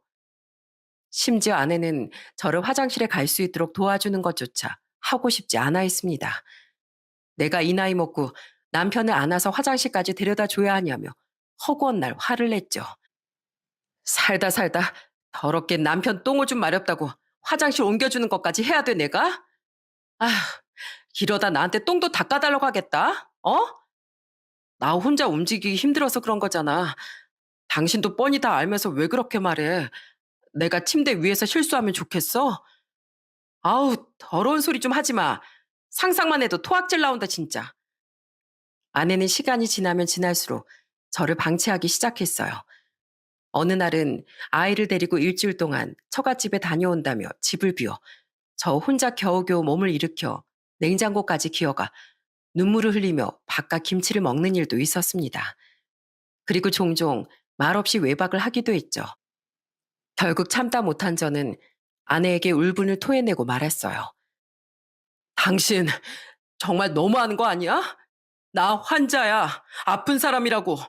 아픈 사람 두고 그렇게 하루가 멀다고 애 데리고 집 비우고 그러고 싶어? 당신 없으면 아무것도 못하는 거 뻔히 다 알면서 그러고 싶냐고. 당신 같으면 이 모양 이 꼴인 집구석에 들어오고 싶겠니? 입장 바꿔서 생각을 좀 해봐. 당신 입장만 생각하지 말고. 내가 밖에 나가서 콧바람 좀 쐬는 게 그렇게 못 견딜 정도로 화가 나면 차라리 갈라서던가. 아, 맞다. 그 다리로 법원이나 제대로 갈 수 있겠어? 야, 뭐, 나 작게 말해도 다 알아듣거든? 무식하게 소리나 박박 지르고. 이러니까 내가 집에 들어오기 싫어하는 거야. 애가 당신 같은 아빠한테 참 좋은 거 배우겠다. 당신은 진짜 최악이야, 최악. 그렇게 아내와 저의 사이는 점점 파국으로 치닫고 있었습니다. 그 일이 있은 후 정확히 일주일이 지난 어느 날이었어요. 비가 참 많이 내리던 날, 잠에서 깨어난 전 조용히 아내를 불렀습니다. 그런데 이상하리만지 조용하더라고요. 계속해서 기분 나쁜 정적이 이어지자 저는 겨우 몸을 일으켜 휠체어에 앉은 다음 거실로 나갔습니다. 불 꺼진 집, 그리고 식탁 위에 올려진 작은 쪽지 하나, 그리고 이혼 서류. 쪽지 안에는 이젠 서로 각자 갈 길을 가자며 진정 아들인 재석이와 본인의 행복을 바란다면 어디서 뭘 하는지 찾지 말아달라고, 이혼 서류를 작성해두면 내가 알아서 찾으러 오겠다는 말이 적혀 있더라고요. 하루 정도가 지난 후 아내는 조용히 집으로 들어와 이혼 서류만 가지고 나갔고 저와 아내의 관계는 그렇게 허무하게 정리됐습니다. 병원비로 돈을 다 써버렸기 때문에 재산 분할을 할 것도 없었고 아내가 양육권을 가져갔지만 아내는 양육비도 받고 싶지 않다며 제게 살았는지 죽었는지 조금도 궁금해하지 말고 애초부터 몰랐던 사람처럼 살자는 문자를 남겼어요. 가족들과 함께 살았던 집을 정리한 전 휠체어에 의지한 채 지방으로 향했습니다. 참 감사하게도 버스를 타거나 택시를 탈 때 많은 분들이 도움을 주신 덕분에 문제없이 이동을 할 수 있었어요. 그렇게 한참을 휠체어를 타고 월세방을 찾아다니던 전 전봇대 우연히 가격도 괜찮고 위치도 괜찮은 월세방이 있다는 종이 하나를 발견해 적혀있는 그 번호로 곧장 전화를 걸었습니다. 전화를 받은 사람은 다름 아닌 어떤 할머님이셨어요. 안녕하세요. 월세방 있다는 종이 보고서 연락드렸습니다. 혹시 방 아직 남아있나요? 있으면 오늘 바로 계약하고 싶은데요. 예, 남아있어요. 마침 지금 시간이 되는데 어디 계세요? 위치를 보니까 바로 집 앞인 것 같아요. 전봇대 바로 앞 초록대문집 맞죠? 아이고, 바로 앞에 와 계셨구나. 제가 지금 나갈게요. 전화를 끊고 2분쯤 지났을까 초록대문이 열리면서 인상이 좋아 보이는 할머니 한 분이 나오셨습니다. 저를 찾는 듯 고개를 두리번거리시기에 제가 먼저 다가가 인사를 드렸죠. 그런데 딱 절 보자마자 놀란 표정을 지으시더라고요. 휠체어를 타고 있는 제 모습을 보고서 당황하신 것 같아 보였어요. 제가 다리가 좀 불편해서 혹시 휠체어 탄 사람이 들어와 살기엔 좀 그럴까요? 괜히 실례가 되는 건 아닌지. 그런 게 아니라 나이도 젊어 보이는데 어쩌다가 휠체어를 타게 됐나 안타까워서 그랬어요. 기분 나빴다면 미안해요. 난 집주인이고 방에 침대랑 텔레비전이랑 세탁기 필요한 건 거의 다 있으니까 몸만 들어와서 바로 지내도 될 거예요. 혼자 들어가기 힘들 텐데 내가 휠체어 끌어줄게요. 저는 그렇게 35만 원이라는 저렴한 가격에 월세방을 구할 수 있었습니다. 이때는 몰랐어요. 이곳에서 만난 집주인 할머니가 제 인생을 구원해 줄 사람이 되리라는 것을요. 작은 단칸방에서 홀로살이를 시작한 저는 어떤 일이든 혼자 하려고 이를 악물고 노력했습니다. 동네에 있는 가게에서 장을 보는 것도, 혼자서 화장실을 가는 것도, 또 밥을 차려 먹는 것도, 이제는 옆에서 도와줄 사람이 없었으니 괴롭더라도 홀로 하는 연습을 해야 했죠. 그러던 어느 날 아침, 밖에서 영 소란스러운 소리가 들리길래 뭔가 싶어 나가봤더니 여러 명의 인부들이 모여 대문 공사를 하고 있더라고요. 마침 바로 옆에 할머니가 계셔서 저는 다가가 가볍게 목내라고서 무슨 공사를 하는 거냐고 여쭤봤습니다. 아침부터 무슨 공사를 하고 계시는 거예요? 자네 휠체어 타고 다니는데 바퀴가 계속 문턱에 걸리면 이래저래 많이 불편할 것 같고 그래서 아예 문턱을 없애고 있어. 다니기 편하라고. 네? 아니, 저 하나 때문에 문턱을 없애신다고요? 아, 굳이 안 그러셔도 되는데 괜히 저 때문에 돈 많이 쓰시는 거 아니에요? 세 받고 사는 늙은이한텐 남는 게 돈이야. 나도 저 문턱 때문에 넘어져서 턱이 깨질 뻔한 적이 한두 번이 아니었거든. 뭐 겸사겸사 바꾸는 게지. 그리고 세입자의 불편함을 해결해 주는 게 집주인이 해야 할 일 아니여? 자네도 우리 집에 새들어 사는 사람인데 이왕 사는 거 편하게 지낼 수 있게 해줘야지. 할머니께선 제가 휠체어를 끌면서 불편하지 않게끔 대문 문턱을 없애는 큰 배려를 해주셨던 겁니다. 덕분에 전 이전보다 수월하게 이동을 할 수 있었죠. 그런데 그게 끝이 아니더라고요. 할머니께서 매일같이 제게 찾아와서 집안 청소도 해주시고 텅텅 비어있는 냉장고도 반찬으로 꽉꽉 채워주시곤 하셨어요. 시장에서 반찬을 사다 먹고 나는데 소분되어 있는 것이다 보니 빨리 떨어지곤 했는데 그걸 어떻게 아셨는지 매일같이 반찬을 해다 주셨습니다. 아마 이대로 두고 먹으면 2준 두고 먹을 수 있을 게야. 동석 씨는 어떤 반찬을 제일 잘 먹어? 전 아무거나 다 잘 먹습니다. 그냥 해다 주시는 것만으로도 감사해요, 정말. 아, 그리고 시간 되면 우리 국밥집에도 놀러 와. 여기서 100m 정도만 가면 우리 콩나물 국밥집이 나오는데 나 거기 사장이거든. 내가 또 콩나물 국밥 하나는 기가 막히게 끓여. 말 나온 김에 지금 가자고. 이런 거 말 나왔을 때 바로 가야 돼. 그렇게 저는 얼떨결에 콩나물 국밥집까지 이끌려서 가게 됐습니다.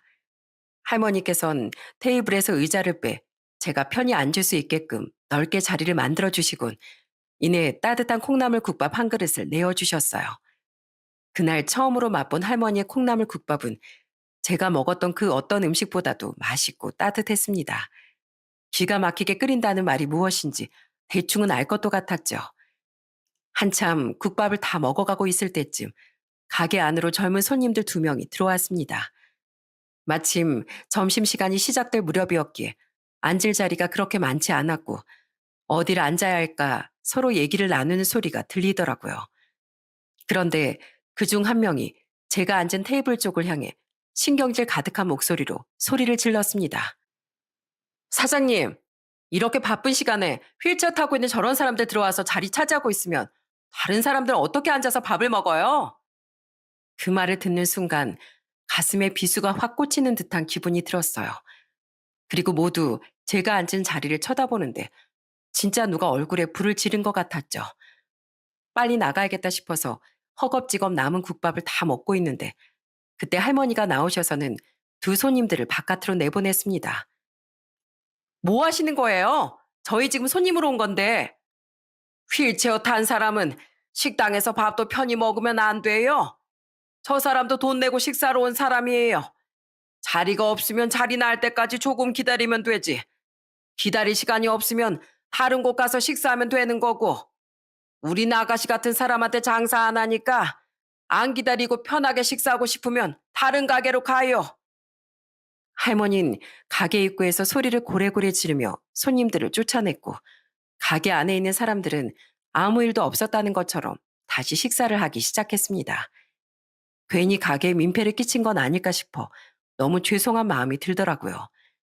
괜히 코끝이 시큰거려서 남은 밥을 억지로 우겨 넣고 있는데 할머니께서 제게 다가와 등을 토닥여 주시더라고요. 천천히 먹어, 체할라.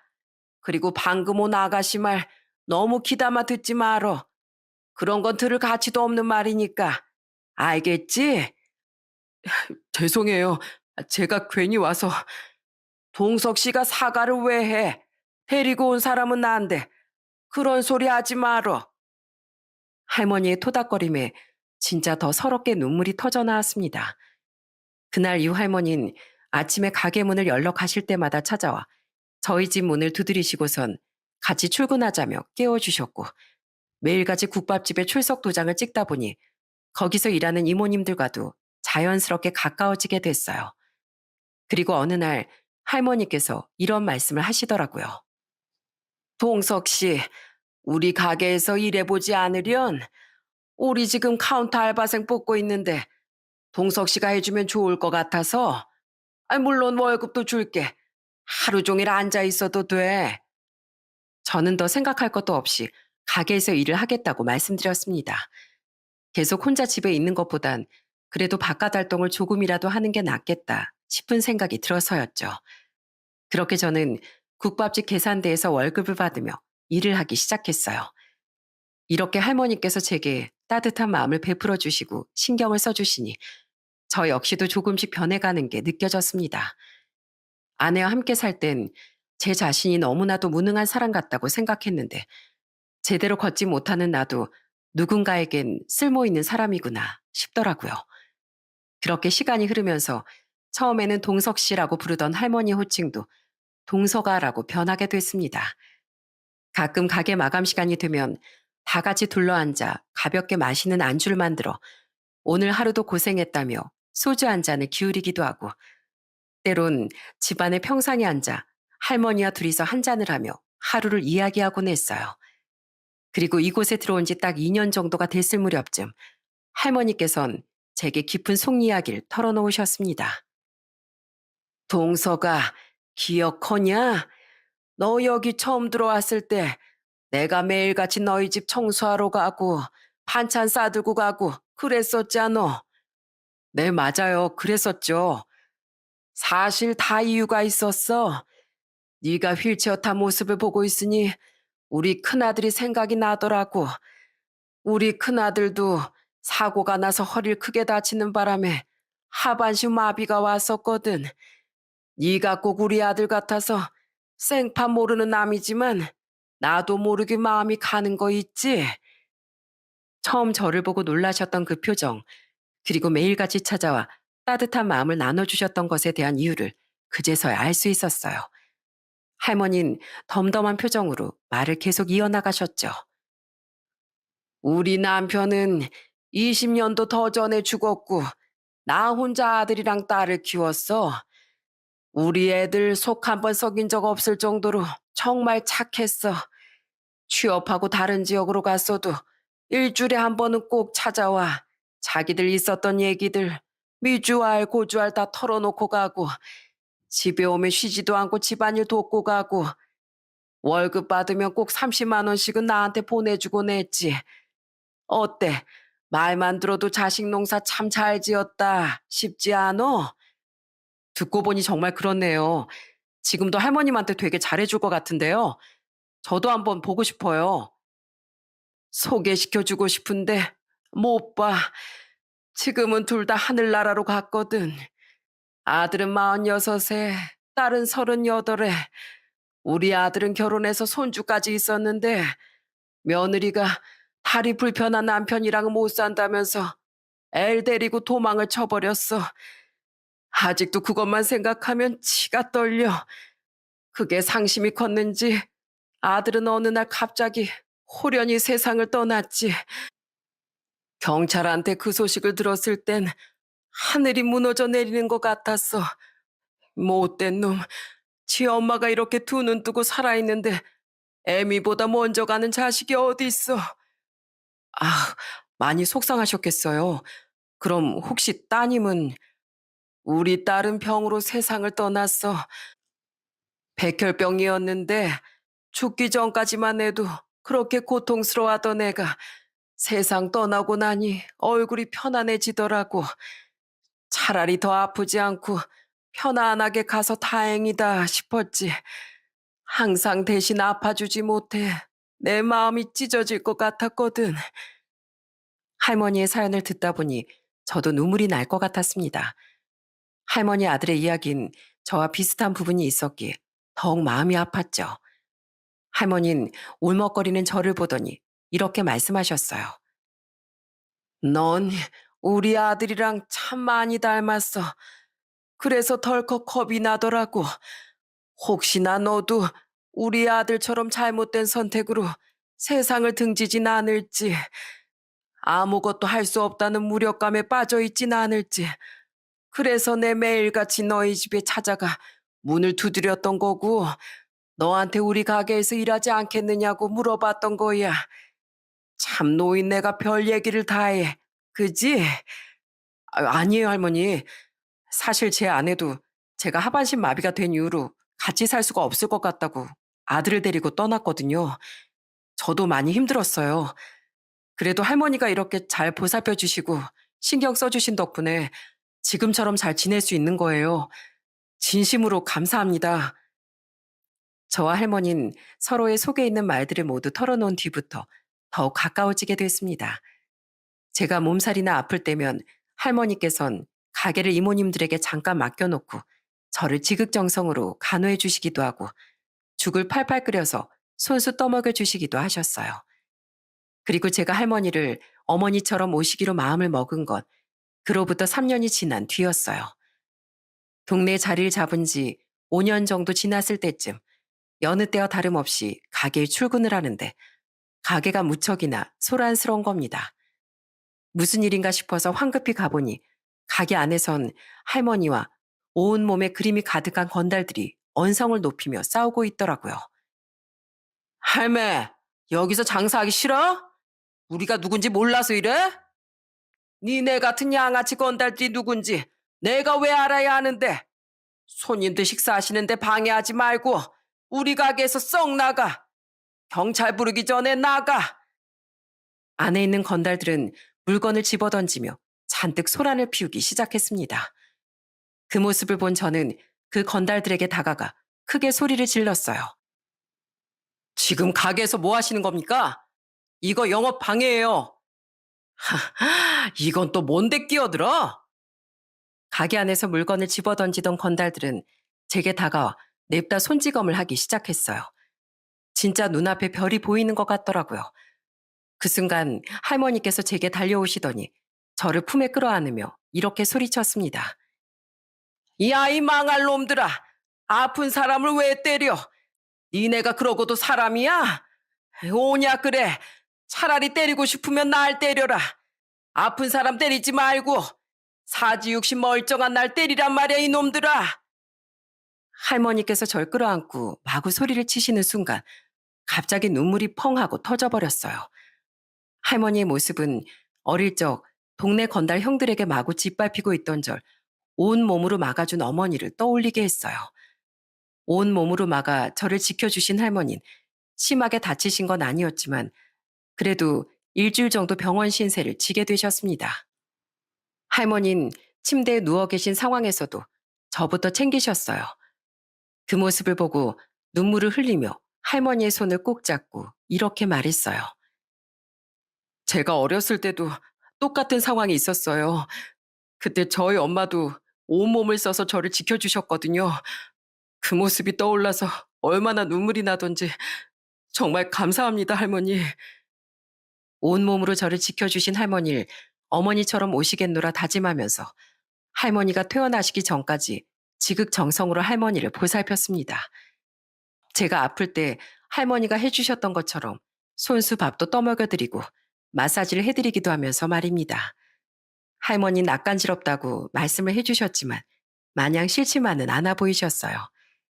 그렇게 이 마을에 터를 잡은 지 어느덧 7년이라는 시간이 흘렀습니다.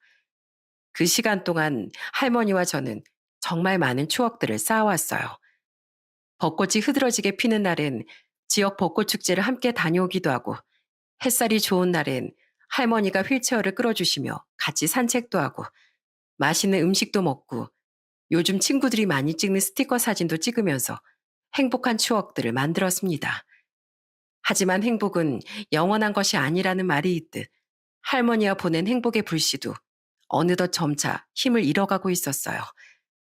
83이라는 연로한 나이가 되신 할머니께선 어느 날 갑작스럽게 쓰러지게 되셨습니다. 평생을 운영하던 국밥집까지 임대를 내놓았고, 할머니께선 병원과 집을 오가면서 치료를 받으셨어요. 그리고 할머니의 곁엔 항상 제가 있었고 말이죠. 그래도 기력을 되찾으셨으면 했는데, 할머니께선 시간이 흐를수록 점점 기운을 잃어가고 계셨습니다. 그 와중에도 저만 보면 미소를 지으시곤 했어요.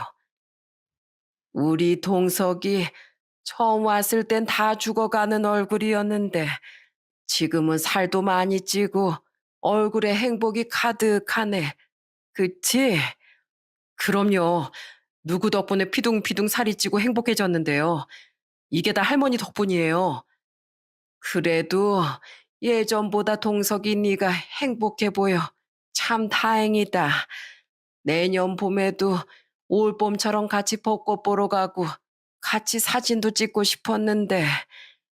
에이, 무슨 말씀을 하시는 거예요? 당연히 내년에도 제 손 꼭 잡고 같이 가셔야죠. 내가 만약에 죽게 되면 장례는 우리 동석이가 치러줬으면 좋겠어. 동석이가 상주 역할 해주면 참 좋을 것 같아. 할머니, 저 이제 할머니 아들 같은 존재잖아요. 없으면 안 되는 당연한 말씀하지 마시고 얼른 일어나세요. 할머니는 대답 대신 희미한 미소를 지어 보이셨고, 그 말씀을 하신 날 저녁 조용히 세상을 떠나셨습니다. 상주가 되어 장례를 치러줬으면 좋겠다는 말이 유언이 된 셈이었죠. 마음의 준비를 안 했던 건 아니었지만 그래도 예상보다 빠른 이별에 하염없이 눈물만 흘렸습니다. 할머니의 장례식에선 정말 많은 동네 이웃 주민 분들이 찾아와 주셨고 한마음 한뜻으로 슬퍼해 주셨어요. 저는 한평생 일만 하시고 남들에게 따뜻한 마음을 베풀어 주셨던 할머니가 부디 좋은 곳에 갈 수 있길 진심으로 기도하고 또 기도했습니다.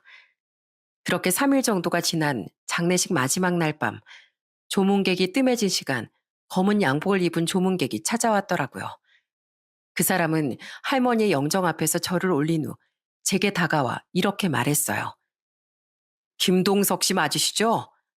네, 제가 김동석입니다. 실례지만 어떻게 오셨을까요?